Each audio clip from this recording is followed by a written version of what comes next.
Saludos queridos hermanos, estamos compartiendo la palabra en este domingo, Día del Señor, Día de la Resurrección, el primer día de la semana. Ya es el quinto domingo de la Pascua, como ya lo hemos recalcado y lo recordábamos ayer, va corriendo rápidamente este tiempo pascual. Y nos encontramos y nos reunimos como siempre a ver qué nos dice la palabra del Evangelio a nosotros.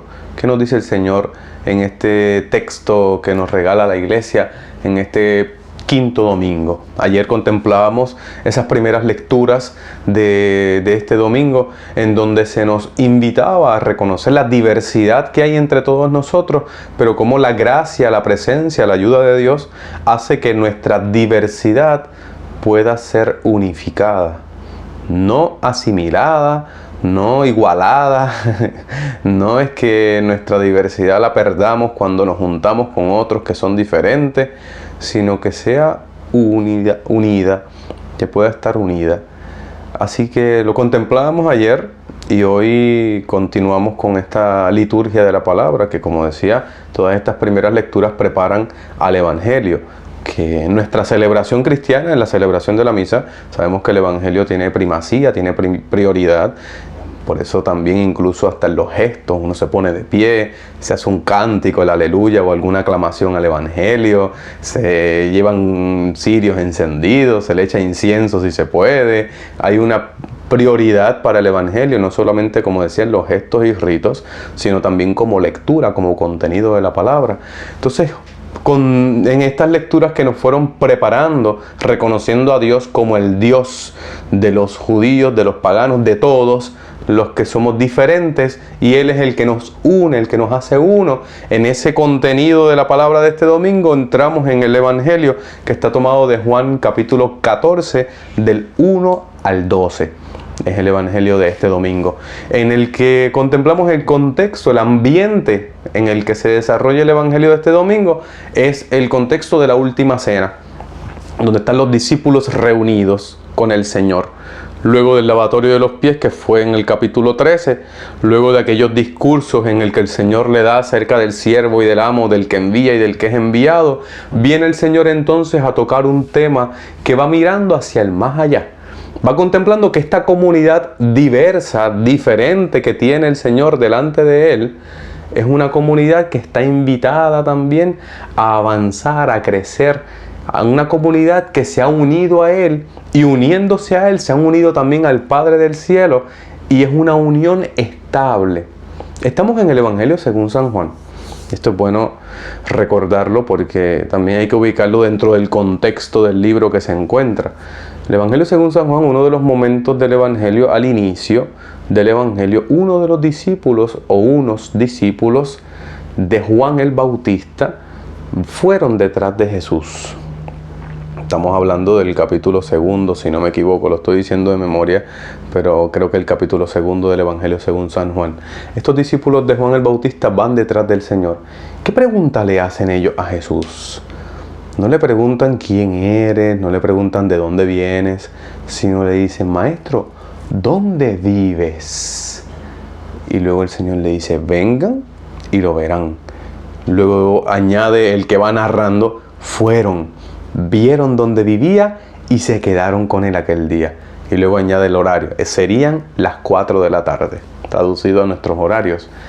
Entonces, ese momento en el que deseo vivir, quedarme contigo, deseo no solamente saber cosas acerca de ti, sino una relación estable con Él, se está haciendo promesa y se hará cumplimiento en este momento de la última cena, en el capítulo 14, en el que el Señor les está hablando a ellos de que voy a prepararles un sitio y les llevaré conmigo y ustedes vivirán conmigo.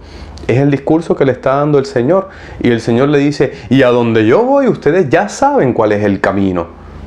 Y aquí entonces viene el momento crucial de esta parte del discurso, en el que sale, como lo mencionábamos el viernes, porque el viernes salía parte de este Evangelio, aparece Tomás, un personaje que en el Evangelio según San Juan cobra mucha importancia. No así en los evangelios sinópticos, en donde simplemente es mencionado en la lista de los 12. Pero aquí Tomás cobra importancia porque tiene unas intervenciones en unos momentos importantes. Y lo repito, que ya sé que ya lo dije en el video del viernes, pero no pasa nada, lo repetimos para recordarlo. En el momento de la muerte de Lázaro, es aquel que dice, vayamos nosotros y muramos también con él. En el momento de la resurrección, es aquel que tiene ese momento o esa experiencia para enseñarnos a todos nosotros que no vemos al Señor físicamente. Es Tomás el que se convierte en nuestro guía, el que nos dice, yo quiero verlo y tocarlo para creer en Él. Y si Tomás no hubiera manifestado, o si en el Evangelio de Juan no se hubiera narrado, contado esa experiencia de Tomás, no hubiéramos recibido la gran catequesis y enseñanza del Señor, en donde le dice, porque me has visto, has creído. Dichosos los que crean sin haber visto, que somos nosotros. La dicha nuestra es que creemos sin ver físicamente al Señor, como lo hicieron los apóstoles. Así que este Tomás, que como decía en el Evangelio según San Juan tiene una importancia, viene entonces hoy a presentarse como aquel que le plantea la pregunta central del Evangelio. Señor, no sabemos a dónde vas. ¿Cómo podemos saber el camino? En la palabra saber, conocer, tiene una importancia grande, no es simplemente una cuestión intelectual de meterme una idea en la cabeza. Saber conocer implica una existencia, una cosa vital. Yo pongo mi vida en aquello que sé, que conozco. Incluso en las cuestiones de parejas, el conocer a la otra persona implicaba también el acto sexual. No así en este caso, porque no estamos en ese contexto. Pero sí para que veamos la importancia o la grandeza que tiene la palabra conocer o saber el camino. Por eso el Señor luego a la segunda pregunta, que es la pregunta de Felipe, el Señor le va a decir, pero hace tanto tiempo que estoy con ustedes y no me conocen. No me he convertido en una experiencia vital. Aunque a Felipe le responde quizás de una manera reprochándole o invitándole a dar un paso hacia adelante, no hacia Tomás.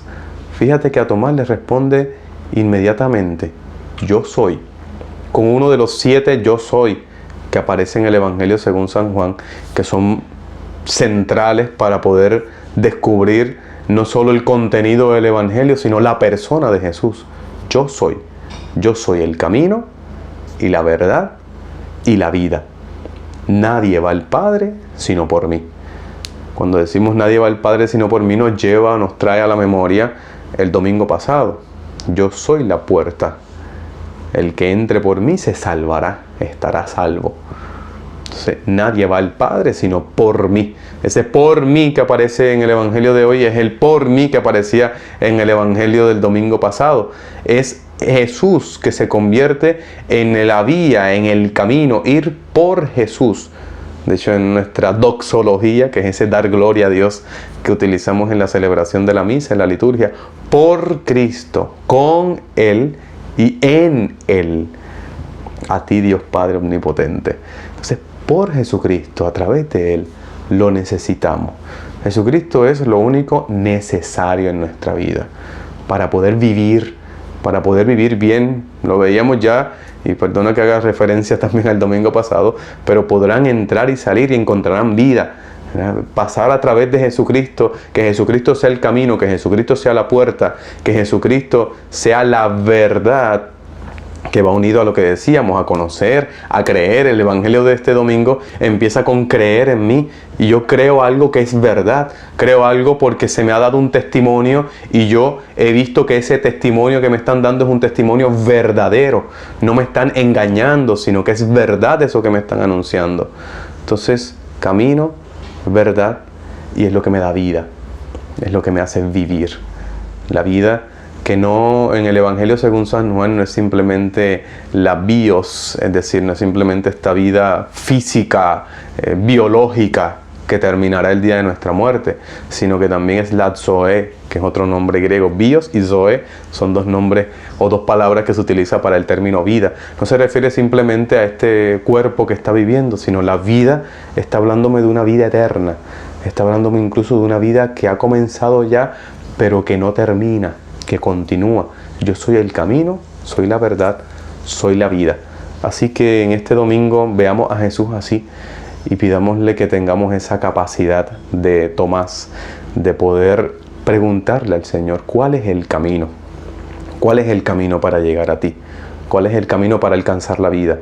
Y que una vez descubierto ese camino lo afrontemos con valentía, aceptando, como decíamos hace un momento, la diversidad, las dificultades que hay, los retos y los desafíos que hay que afrontar, pero reconociendo que en medio de todos estos desafíos, diversidades y retos, siguiendo el camino del Señor, podemos llegar a la verdadera vida. Así que hoy celebremos esa vida eterna que nos regala el Señor. Celebramos la vida también de nuestras madres que nos han engendrado y nos han dado la vida, esta vida humana. Y también quisiera hoy que oremos y encomendemos a las madres que nunca tuvieron hijos. Siempre me gusta felicitarlas y recordarlas a ellas. Parecería paradójico, pero sí. La función de madre, de la educación, del criar, del acompañar, del estar cerca de los pequeños y necesitados, no solamente la cumplen las que han engendrado físicamente a alguien, sino hay también tantas maneras de realizar esta función de la maternidad.